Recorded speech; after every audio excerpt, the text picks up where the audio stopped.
जीवन के लिए मार्ग ले सकते हो तो ले लीजिए, और वो है मैं सदा नेकी के रास्ते पर चलूंगा। कौन के रास्ते पर? नेकी के रास्ते पर। मैं ऐसा कोई काम नहीं करूंगा जिससे दूसरे को पीड़ा पहुंचे, मैं ऐसा कोई काम नहीं करूंगा जिससे दूसरे के जीवन में आग लगे, मैं ऐसा कोई व्यवहार नहीं करूंगा जिससे किसी के भी जीवन में तकलीफ पहुंचे, मैं ऐसा कोई कर्म और व्यवहार नहीं करूंगा जो दूसरों के लिए दुखदाई हो, किसी को पीड़ा पहुंचे, मैं ऐसा कर्म कभी नहीं करूंगा। अहिंसा, प्रेम और शांति का श्री गणेश यहीं से होता है जब व्यक्ति ये मानसिक संकल्प करता है मैं हमेशा किसके रास्ते पर? नेकी के रास्ते पर चलूंगा। और नेकी का मतलब क्या? बचपन से सुना हुआ है, नेकी कर और कुएं में डाल। नेकी का काम ऐसा ही होता है जिसे छापना नहीं पड़ता, छिपाना ही अच्छा रहता है। भलाई के काम करो, नेकी के रास्ते पर चलो। और नेकी के दो मतलब है, नंबर एक खुद हमेशा पवित्र रास्ते चलो, और नंबर दो हमेशा पवित्र काम करो। मैं कभी भी गलत धन अपने घर में नहीं आने दूंगा। गलत तरीके से कमाई हुई संपत्ति, गलत तरीके से कमाया हुआ धन मैं अपने घर में नहीं आने दूंगा। मेरे भाई, गलत धन अगर आएगा ना तो घर में विवाद पैदा करेगा, घर में माहौल खराब करेगा, घर में गलत आदतें पैदा करेगा, आने वाली पीढ़ी को बर्बाद करेगा। गलत तरीके से आया हुआ धन घर के माहौल को खत्म करेगा और हमारे बच्चों को भी गलत रास्ते पर जाने के लिए प्रेरित करेगा। वो बाप अपने बेटे को कभी भी सही रास्ते पर चलने के लिए प्रेरित नहीं कर सकता जो खुद ही गलत रास्ते पर चल रहा हो। अगर आप बच्चों के लिए चाहते हैं मेरा नाम करेगा रोशन जग में मेरा राज दुलारा, अगर आप चाहते हैं कि हे बेटा तुम मेरा नाम रोशन करना, तो दुनिया में उन्हीं के बच्चों ने अपने माँ बाप का नाम रोशन किया है जिन माँ बापों ने अपने माँ बाप का नाम रोशन किया हो। आपने तो अपने माँ बाप का नाम डुबोना चाहा और बच्चों से उम्मीद करते हो कि वो हमारे नाम को रोशन करें। नेकी के राह पर चलो, और नेकी के राह का पहला तरीका है अपने जीवन को बहुत ईमानदारी से जियो, सत्य निष्ठा के साथ जियो, पवित्रता के साथ जियो। क्या फर्क पड़ता है कि आप चांदी के थाली में खाते हैं कि स्टील के थाली में खाते हैं? अरे मेरे भाई, इस दुनिया में कई ऐसे अमीर हैं जो खाना खाते हैं तो उनकी थाली सोने की होती है, पर थाली के अंदर केवल उबले हुए कुछ उसमें घी भी नहीं, तेल भी नहीं, नमक भी नहीं, ये भी नहीं। कहते हैं उबले हुए थोड़े से मूंग डाल लो कि थोड़ी सी लौकी की सब्जी जिसमें छौंका भी नहीं लगाना, केवल उबली हुई लौकी और लुक्खा फल का। थाली सोने की है पर उसमें खाने के लिए इतना ही है। आदमी कितना भी भेड़ा कर ले पर खा तो उतना ही पाएगा जो नसीब में लिखा कर लाया है, कितने भी भेड़े कर ले। और मैं देखा है जिसने जितना ज्यादा भेड़ा किया वो उतना ही कम खा पाया। जिंदगी में हमारी कमाई का 80% उपयोग हम नहीं करते, हमारे पीछे वाले लोग करते हैं। चाहे आपने कितने भी कमाए हैं, छोटा सा प्लॉट लिया कि बड़ी जमीनें खरीद रखी है, क्या आप लखपति है कि करोड़पति है कि अरबपति है, पर एक बात तय है, जिसने भी केवल इकट्ठा किया है उसका 80 क्या 90% भाग वो खुद उपयोग नहीं कर पाया, आने वाली पीढ़ी के लिए छोड़कर चला गया। इसलिए मन में संकल्प करो मैं हमेशा नेकी के राह पर चलूंगा, और जब नेकी के राह पर चलूंगा तो नंबर एक न्यायोपार्जित धन ही मैं अपने घर में लूंगा। अन्याय के गलत रीति से कमाए हुए धन को मैं अपने घर में नहीं आने दूंगा। न्यायोचित धन घर में रहेगा तो हमारा घर का वातावरण भी बहुत शुभ बना रहेगा, और गलत धन आएगा घर के वातावरण को अशुभ कर देगा, आज नहीं तो कल। और नंबर दो, मैंने कहा नेकी के राह पर चलो, तो इसका मतलब यह है हमेशा अपने हाथ से भलाई का काम करो। आपको लगता है ना आपका मामी का बेटा है कमजोर हो गया है, आपको लगता है आपका बुआ का बेटा है थोड़ा आर्थिक दृष्टि से कमजोर हो गया है, आपको लगता है ना आपकी मासी की बेटी की शादी हुई पर थोड़ी सी आर्थिक दृष्टि से कमजोर है, आपको लगता है आप 3 बहनें थी, आप ज्यादा गोरी और सुंदर थी तो अमीर घर में चली गई, और छोटी वाली आपकी बहन ज्यादा सुंदर भी नहीं थी और आपका घर भी अमीर नहीं था, वो गरीब घर में चली गई, और गरीब में भी जाने के बाद और घर में गरीबी आ गई। तो आपका पहला फर्ज होता है, अगर आप अमीर बहन हैं और किसी अमीर घर में आपकी शादी हो गई है, मैं आपसे पूछना चाहूंगा आपका क्या फर्ज है? अपनी छोटी बहन को हमेशा गरीब बनाकर रखना या उसको भी अमीर बनाने के लिए कार्रवाई कर देना। आचार्य श्री मान तुंग सूरी ने भक्तामन स्तोत्र में कहा है कि सेठ वो नहीं होता जो अपने नौकर को हमेशा नौकर बनाकर रखता है, महान सेठ वो होता है जो अपने नौकर को भी एक दिन सेठ बना देता है।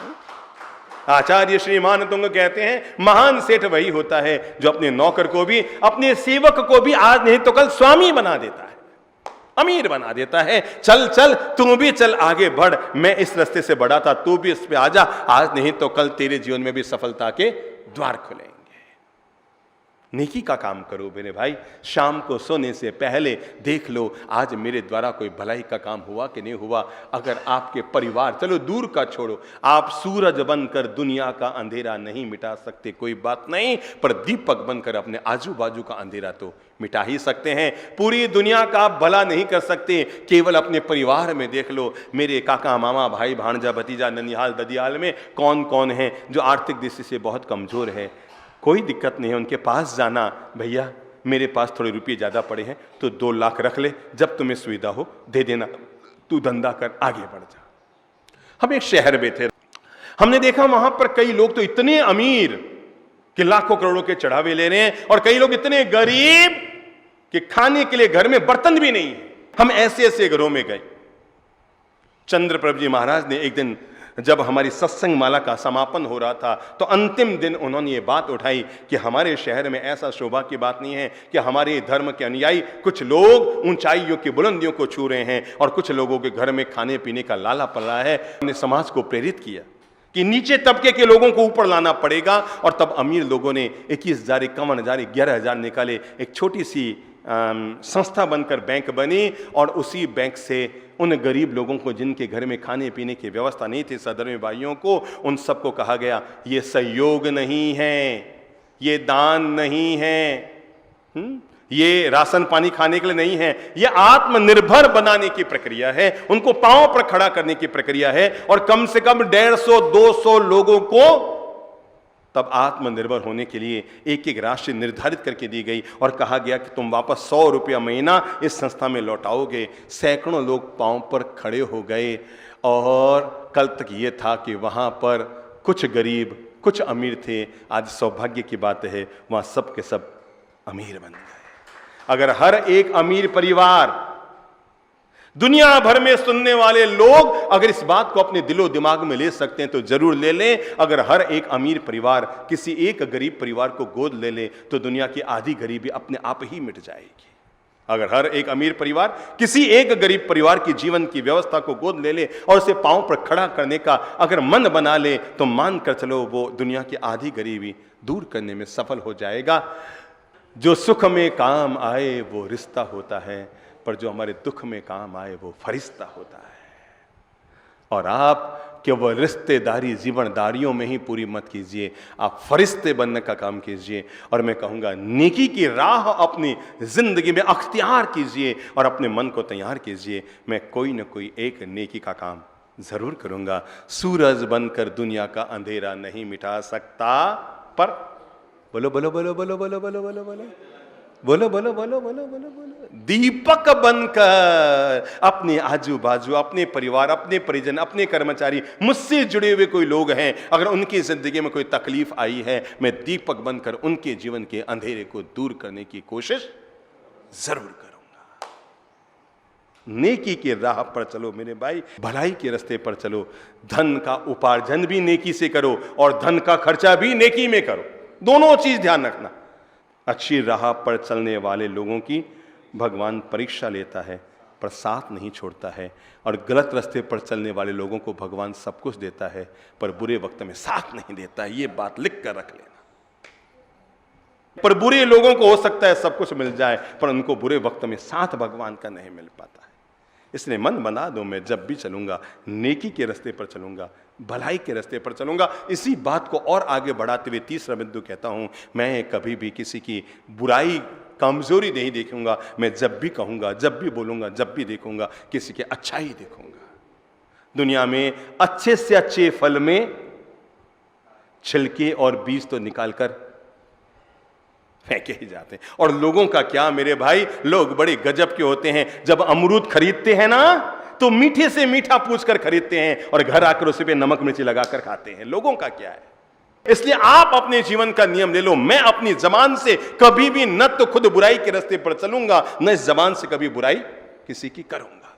मैं जब भी बोलूंगा किसी की भलाई के बोलूंगा। मैं जब भी चलूंगा अच्छी राह पर चलूंगा, और जब भी किसी के लिए बोलूंगा तो अच्छे शब्दों का इस्तेमाल करूंगा। अपने मुंह से कभी भी गलत भाषा का न तो किसी की बुराई देखो, न किसी को बुरा बोलो, और न बुराई के रास्ते पर चलो। जो दिल देखा आपना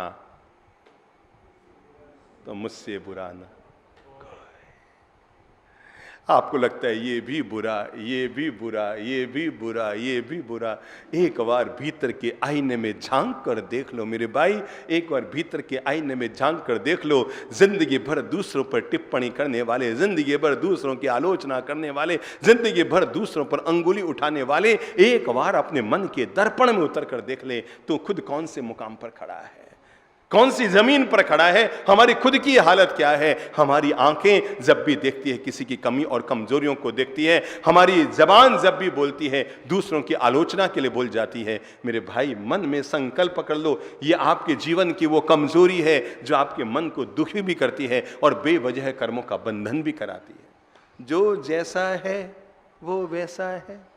अब सबका निर्णायक न्यायाधीश भगवान ने न तो मुझे बनाया है ना आपको बनाया है कि सबके निर्णय हम कर सके, इस योग्य भगवान ने हमें नहीं बनाया है। जो जैसा है वैसा है। पर मैं जब भी किसी के लिए बोलूंगा, अच्छी बात बोलूंगा, अच्छाई की बात बोलूंगा, भलाई की बात बोलूंगा, कभी भी अपने मुंह से दुर्योधन को पूरे शहर में भेजोगे कि भैया एक भला आदमी खोज कर लाओ, वो सांझ तक पूरा शहर भटक कर आ जाएगा, पर मैं दावे के साथ कहता हूं वो खाली हाथ ही आएगा। युधिष्ठिर को पूरे शहर में भेज दोगे कि भैया कोई बुरा आदमी खोज कर लाओ, वो सांझ तक भटक जाएगा, पर मैं दावा करता हूं वो भी खाली हाथ है। क्या आप इस बात से अपने जीवन के लिए कोई बोध प्राप्त कर रहे हैं? कोई आपको भीतर की संबोधि मिल रही है? कोई जीवन का विवेक मिल रहा है? क्या कोई भीतर की जागरूकता मिल रही है कि दुर्योधन को दुनिया में कोई भला आदमी नहीं मिलेगा और युधिष्ठिर को दुनिया में कोई बुरा आदमी नहीं मिलेगा? इसका मतलब क्या हुआ? अच्छे आदमी को किसी में बुराई नजर नहीं आएगी और बुरे आदमी को किसी में अच्छाई नजर नहीं आएगी। सामने वाला जैसा है वैसा है। बदलने की जरूरत नजारों को नहीं, बदलने की जरूरत नजरों की है। अगर नजरें बदली तो नजारे अपने आप बदल जाएंगे। अगर आपकी मनोदशाएं बदली तो दुनिया अपने आप बदल जाएगी। अगर आपकी सोच सुधरी तो दुनिया अपने आप सुधर जाएगी। युधिष्ठिर को दुनिया में कोई बुरा आदमी नहीं मिलेगा और दुर्योधन को कोई भला आदमी नहीं मिलेगा। तो कहां जरूरत है हमें दुनिया को सुधारने की? या जो दिल देखा आपना, बोलो बोलो बोलो बोलो, मुझसे बुरा।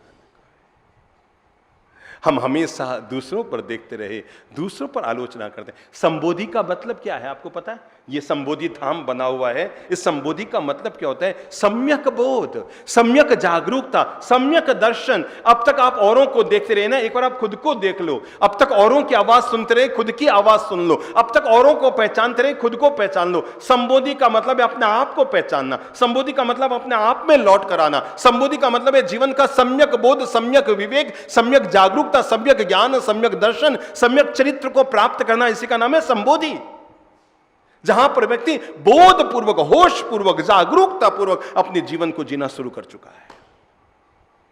तो संबोधि धाम की सिखावनी यही है। यहां का जो संबोधि साधना का मार्ग है, इसने पूरे दुनिया और देश भर को यही तो मार्ग दिया कि हर व्यक्ति नेकी के राह पर चले, भलाई के राह पर चले, विवेक के राह पर चले। जब भी अपने जीवन में कोई काम करे तो ऐसा काम करे जिससे सबका भला। हाँ, मैं अंतिम बात कहकर आज की बात को खत्म कर रहा हूं, और वो है जीवन की झोली को खुशियों से भर कर रखने के लिए, जीवन को आनंद, प्रेम और हर समय भावपूरित जीवन जीने के लिए अपनी मनोदशा में अंतिम शब्द प्रयोग कर दो। मैं कभी भी किसी भी गतिविधि पर आह आह नहीं करूंगा। मैं जब भी बोलूंगा वाह वाह। क्या? ओहो, आपने कैसा भवन बनाया? ना बाबा ना, मत बोलो ऐसा।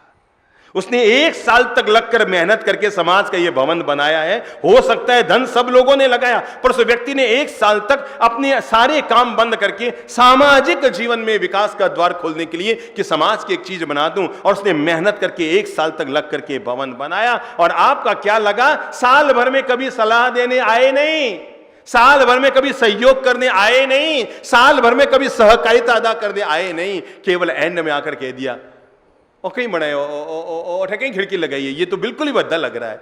मेरे भाई, राय चंद जी से दुनिया में काम नहीं चलने वाला। किससे?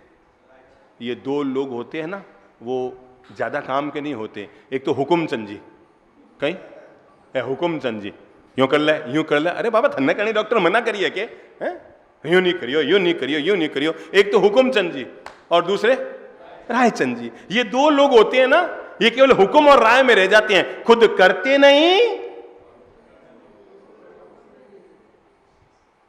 और किसी के हाथों शुभ काम हो तो उसके लिए पॉजिटिव बोलते नहीं, कभी भी आह नहीं। हमेशा क्या करेंगे? भोजन करने बैठे ना, उठते समय जरूर कहिए, ये मत कहो अरे यार कहीं खाना बनाए, रोज भाई एक भिंडी की सब्जी बना दे, रोज भाई एक दूधरी लौकी की सब्जी, नहीं नहीं नहीं नहीं, उसने मेहनत की है। 44 डिग्री गर्मी में पसीना बहाते हुए आपकी आदरणीय मां ने, आपकी बहन ने, आपकी पत्नी ने, आपकी बहू रानी ने, आपकी बेटी ने, घर में 5 लक्ष्मियां होती है। कितनी? 5 लक्ष्मियां होती है। कागज के फोटो में तो 1 लक्ष्मी होती है, पर हर किसी के घर में 5 लक्ष्मियां होती है। इन 5 लक्ष्मियों को आप जितना प्रेम आदर सम्मान देंगे, आप उतने लक्ष्मीवान बनते रहेंगे। घर के पहली लक्ष्मी, अंगुली में ले लो, घर की पहली लक्ष्मी, सम्मान से बोलो मां। घर की पहली लक्ष्मी मां। घर की दूसरी लक्ष्मी होती है आपकी बहन।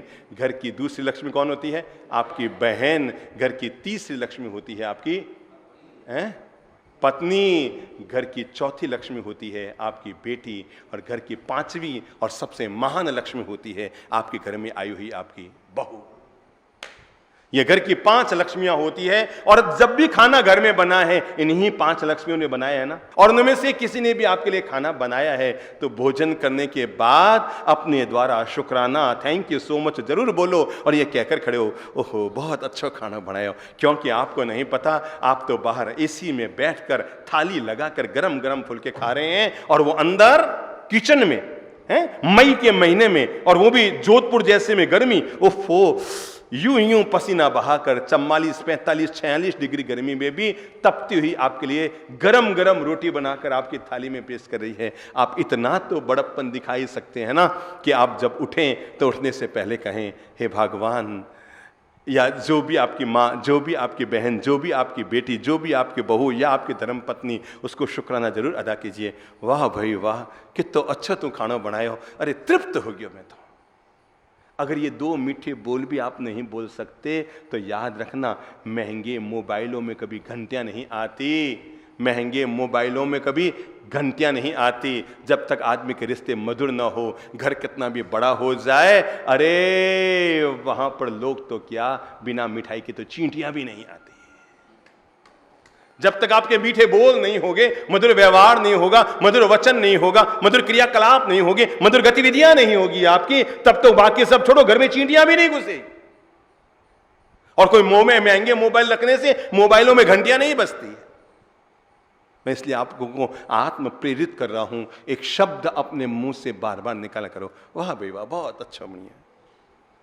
हमने जब से अपने जीवन में शब्द को जोड़ा है, इस शब्द ने हमें बहुत सुख दिया है, बहुत साता दी है, बहुत मन को अनुकूलता दी है, व्यवहार में बहुत पॉजिटिविटी आई है, रिश्तों में बहुत मिठास घुला है, जीवन में बहुत नरमाहट आई है, भाषा में बहुत मिठास घुला है, भाषा समिति हमारे जबान पर आई, और वो है वाह, बहुत अच्छा करिए। भले ही आपकी बेटी परीक्षा परिणाम में 84% लेकर आई है मार्क्स, तब भी ये मत कहो ओ कहीं कहीं कहीं ले रही है, मैंने तो 95 उम्मीद थी, 96 उम्मीद थी, तू 84 में जा अटक गई।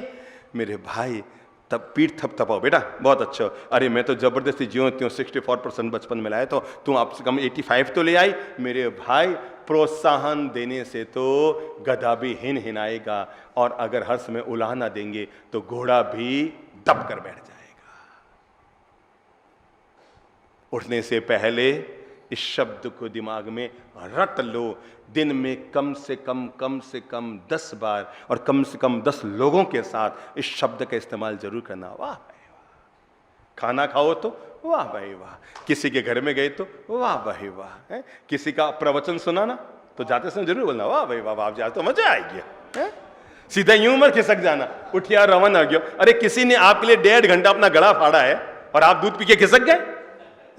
जाते समय बोल के जाओ, वाह बाप जी, आप 1.5 घंटा बोलिया, तकलीफ करी बाप जी, मोहरे जीवन रे कल्याण वास्ते आप अच्छी बात बताई। वाह जरूर कहो, और तो और घर में बहू आई है, उसने पहली बार येलो खमण बनाया है, येलो ढोकला बनाया है, पीले वाले खमण बनाए हैं, और हो सकता है जितने आप फुलाते रहे उतने वो नहीं फूल पाए हैं।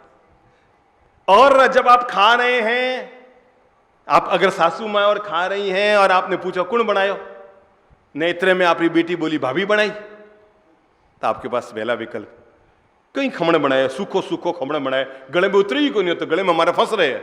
नहीं नहीं नहीं नहीं, वाह बोलो। अरे मेरी अच्छी बहन, आपकी बहू ने जीवन में पहली बार, जिस बहू ने अपने पीहर में कभी गैस के चूल्हे को ऑन ऑफ भी नहीं किया था, कभी लाइटर भी हाथ में नहीं उठाया था, आज वो आपके घर में खाना बना रही है और उसने पहली बार जीवन में पीले खमण बनाए हैं या सफ़ेद खमण बनाया है, जो ढोकला बनाया है। मेरी अच्छी माताओं, अगर आप ये कहेंगे ओ बेटा खमण नहीं फूला तो क्या हुआ, स्वाद बहुत अच्छा है, तो वो अगली बार खमण आपका जरूर फूल जाएगा। और आपने कह दिया एडो कहीं खमण बनाया है, खमण फूलियो कि नहीं फूलियो, आपरे बीन नीरो माथ मुंडो जरूर फूल जावेला, उसका चेहरा जरूर फूल जाएगा, खमण फूला कि न फूला। वाह वाह वाह वाह वाह। जिए ऐसा जिए, जिए ऐसा जिए, जो जीवन को महकाए, पंगु भी पर्वत पर चढ़कर, पंगु भी पर्वत पर चढ़कर जीत के गीत सुनाए। जिए ऐसा जिए, जिए ऐसा जिए, जीवन कितना सुंदर है, ये चलता फिरता मंदिर है। अजी जीवन कितना सुंदर है, ये चलता फिरता मंदिर है, इसमें बसा हुआ भगवान, जीवन है प्रभु का वरदान, इसमें बसा हुआ भगवान, जीवन है प्रभु का वरदान। जीवन को हम धन्य करें, आनंद उत्सव वर्ण करें, जीवन को हम धन्य करें और आनंद उत्सव वर्ण करें, जीवन को हम इंद्रधनुष सा, जीवन को हम इंद्रधनुष सा सुंदर सरस बनाएं। जिए ऐसा जिए, जिए ऐसा जिए, जो जीवन को महकाए, पंगु भी पर्वत पर चढ़कर जीत के गीत सुनाए। जिए ऐसा जिए, जीवन में हम जोश भरें और अपने सपने पूर्ण करें, जीवन में हम जोश भरें और अपने सपने पूर्ण करें। साथ मिले तो ले सबका, नहीं मिले तो गम किसका, साथ मिले तो ले सबका, नहीं मिले तो गम किसका। अर्जुन में बेहद दम है, किसमें माना? अजी अर्जुन में बेहद दम है, पर एकलव्य भी कहाँ कम है। अर्जुन में बेहद दम है, पर एकलव्य भी कहाँ कम है। हम भी दिल में लक्ष्य बसा कर, हम भी दिल में लक्ष्य बसा कर जीवन सफल बनाए। जिए ऐसा जिए, जिए ऐसा जिए, हम संघर्षों से डरे नहीं। सब बोलो अजी संघर्षों से डरे नहीं, हम बिना मौत के मरे नहीं। अजी संघर्ष, अपने आप को मोटिवेट कीजिए और खुद से वादा कीजिए, संघर्षों से डरे नहीं, हम बिना मौत के अजी खुद को बूढ़ा क्यों समझें, खुद को अपाहिज क्यों समझें, खुद को बूढ़ा क्यों समझें, खुद को अपाहिज क्यों समझें। जिसने भी संघर्ष किया उसको अपना लक्ष्य मिला, चंद्र स्वयं पुरुषार्थ जगा कर सोया भाग्य जगाए। जिए ऐसा जिए, जिए ऐसा जिए, जिए ऐसा जिए, जिए ऐसा जिए। आप सभी के लिए मंगल प्रेम दुआएं और शुभकामनाएं हैं। संघर्षों से डरे नहीं, बिना मौत के मरे नहीं, खुद को बूढ़ा क्यों समझें, खुद को अपाहिज क्यों समझें। अजी जिसने भी संघर्ष किया उसको अपना लक्ष्य मिला, चंद्र स्वयं पुरुषार्थ जगाकर सोया भाग्य जगाएं। जिए ऐसा जिए, कैसे कि पंगु भी किस पर चढ़ जाए, पर्वत पर चढ़कर जीत के गीत सुनाए। जिए आओ हम ऐसा जिए।